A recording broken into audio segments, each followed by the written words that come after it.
2026 ലോകകപ്പിലെ ഫേവറിറ്റുകളിലായി ഇതിനോടകം മാറിയ ടീമാണ് ഇംഗ്ലണ്ട്. യോഗ്യതാ മത്സരങ്ങളിൽ എല്ലാ മത്സരവും ജയിച്ചെന്ന് മാത്രമല്ല, ഒരു ഗോൾ പോലും ടീം വഴങ്ങിയിട്ടില്ല. 1966 ശേഷം വീണ്ടും ഒരു ലോകകപ്പ് സ്വപ്നം കാണുകയാണ് തോമസ് ടുഷേലും സംഘവും.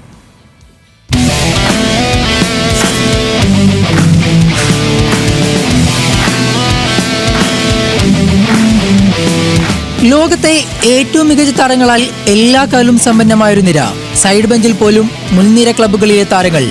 എന്നിട്ടും ലോകവേദികളിൽ കാലിടറുന്നതായിരുന്നു ഇംഗ്ലണ്ടിന്റെ ഏറ്റവും വലിയ ശാപം. 1966 കിരീടം നേടിയിട്ടുണ്ടെങ്കിലും 21ാം നൂറ്റാണ്ടിൽ വിശ്വകിരീടത്തിന്റെ കലാശപ്പോരിൽ എത്താൻ പോലും ഇംഗ്ലണ്ടിനായിട്ടില്ല.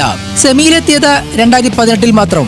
എന്നാൽ ഇത്തവണ രണ്ടും കൽപ്പിച്ചാണ് ഇംഗ്ലണ്ട് എത്തുന്നത്.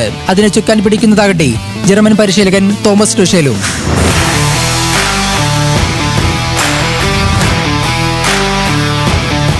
യോഗ്യതാ മത്സരങ്ങളിൽ 8-ലും ജയിച്ചാണ് ഇംഗ്ലണ്ട് ലോകകപ്പിനെത്തുന്നത്.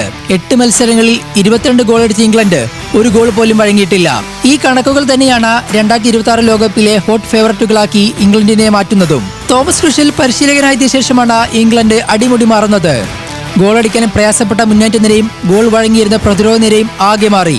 ഇംഗ്ലണ്ടിന് ജർമ്മൻ പരിശീലകൻ വരുന്നതിനെ വിമർശിച്ചവരുടെയെല്ലാം വായടുപ്പിക്കുന്നതായിരുന്നു ടീമിന്റെ പ്രകടനം. ഇതേ ഫോം തുടർന്നാൽ 2026 ലോകകപ്പ് ഫുട്ബോളിന്റെ സ്വന്തം നാട്ടിലേക്കെത്തും. Sports desk, news Malayalam.